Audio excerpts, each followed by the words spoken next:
Daily Bible Reading, Day 84. Old Testament, Numbers 19, Numbers 20, Numbers chapter 21 verses 1 to 3. The Lord spoke to Moses and to Aaron, saying, This is the statute of the law which the Lord has commanded. Tell the children of Israel to bring you a red heifer without spot, in which is no defect, and which was never yoked. You shall give her to Eleazar the priest, and he shall bring her outside of the camp, and one shall kill her before his face. Eleazar the priest shall take some of her blood with his finger, and sprinkle her blood toward the front of the tent of meeting 7 times. One shall burn the heifer in his sight, her skin, and her meat, and her blood with her dung, shall he burn. The priest shall take cedar wood, hyssop and scarlet, and cast it into the middle of the burning of the heifer. Then the priest shall wash his clothes, and he shall bathe his flesh in water. And afterward he shall come into the camp, and the priest shall be unclean until the evening. He who burns her shall wash his clothes in water, and bathe his flesh in water, and shall be unclean until the evening. A man who is clean shall gather up the ashes of the heifer, and lay them up outside of the camp in a clean place, and it shall be kept for the congregation of the children of Israel, for use in water for cleansing impurity. It is a sin offering. He who gathers the ashes of the heifer shall wash his clothes, and be unclean until the evening. It shall be to the children of Israel, and to the stranger who lives as a foreigner among them, for a statute forever. He who touches the dead body of any man shall be unclean 7 days. He shall purify himself with water on the 3rd day, and on the 7th day he shall be clean. But if he doesn't purify himself the 3rd day, then the 7th day he shall not be clean. Whoever touches a dead person, the body of a man who has died, and doesn't purify himself, defiles the Lord's tabernacle, and that soul shall be cut off from Israel. Because the water for impurity was not sprinkled on him, he shall be unclean. His uncleanness is yet on him.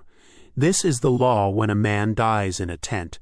Everyone who comes into the tent, and everyone who is in the tent, shall be unclean 7 days. Every open vessel which has no covering bound on it is unclean. Whoever in the open field touches one who is slain with a sword, or a dead body, or a bone of a man, or a grave, shall be unclean 7 days. For the unclean they shall take of the ashes of the burning of the sin offering, and running water shall be poured on them in a vessel.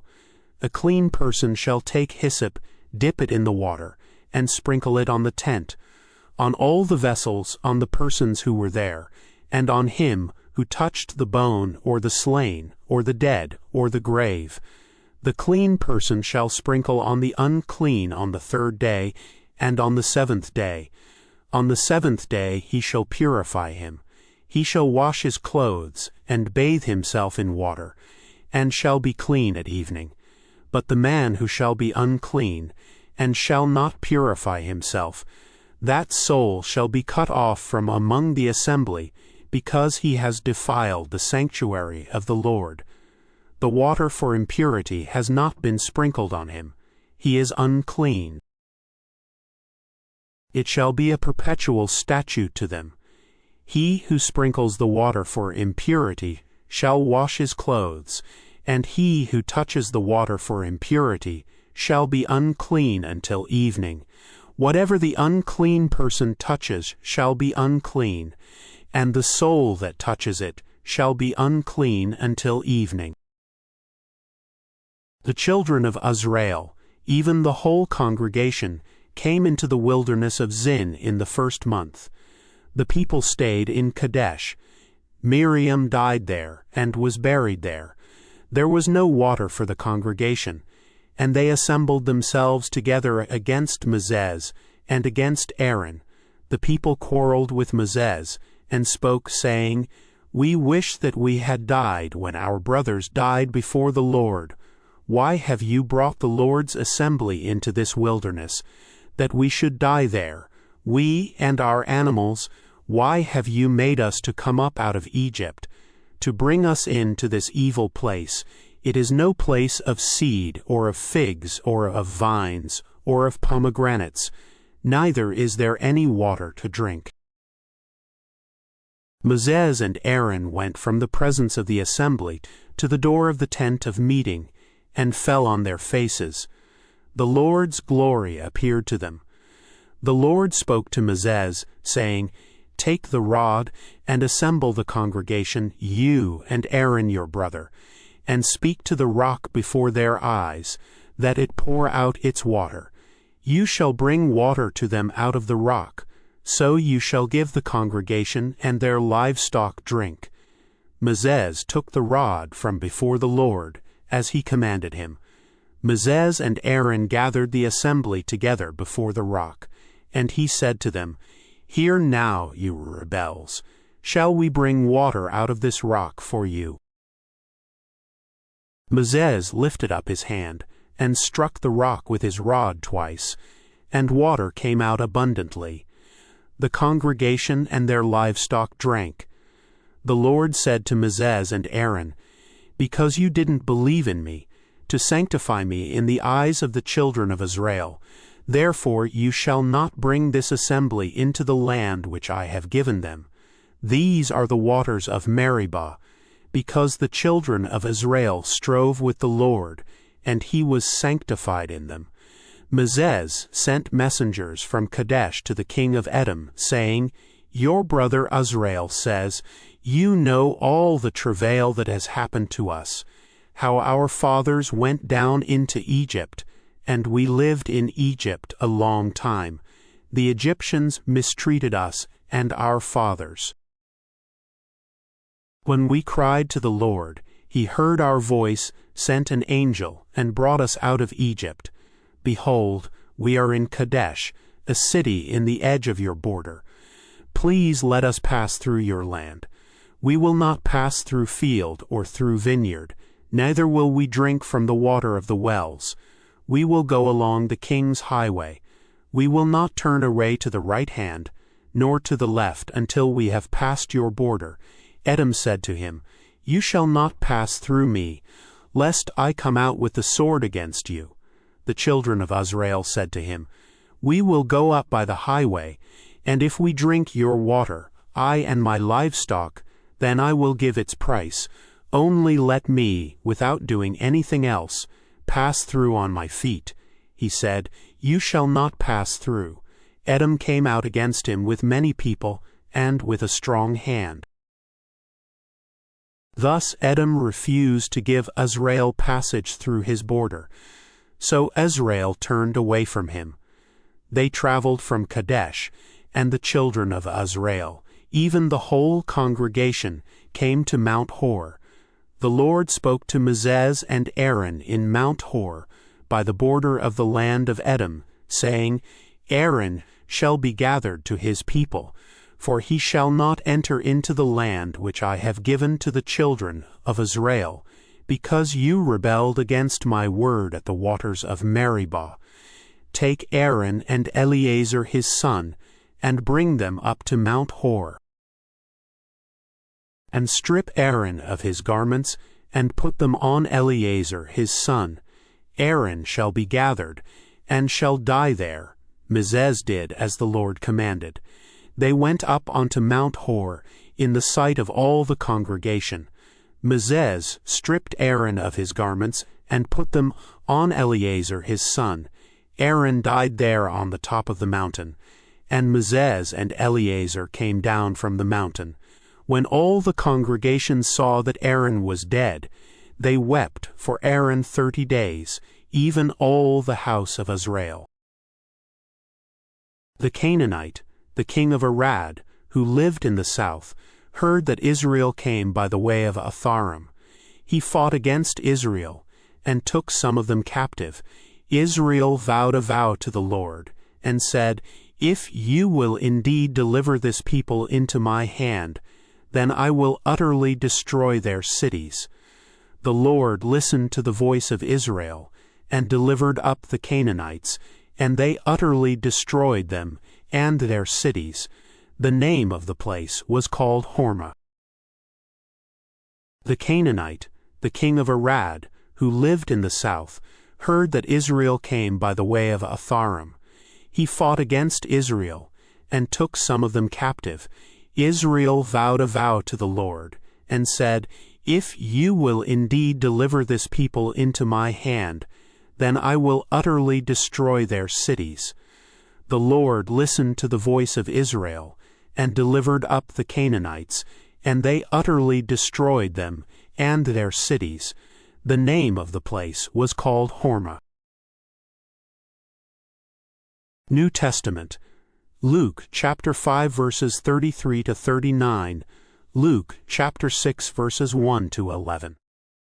They said to him, "Why do John's disciples often fast and pray? Likewise also the disciples of the Pharisees, but yours eat and drink."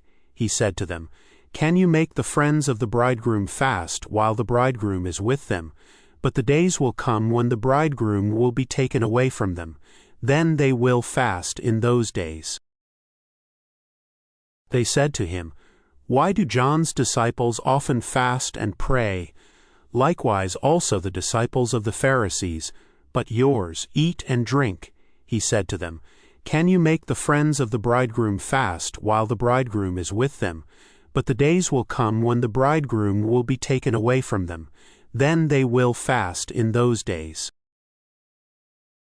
He also told a parable to them. "No one puts a piece from a new garment on an old garment, or else he will tear the new, and also the piece from the new will not match the old.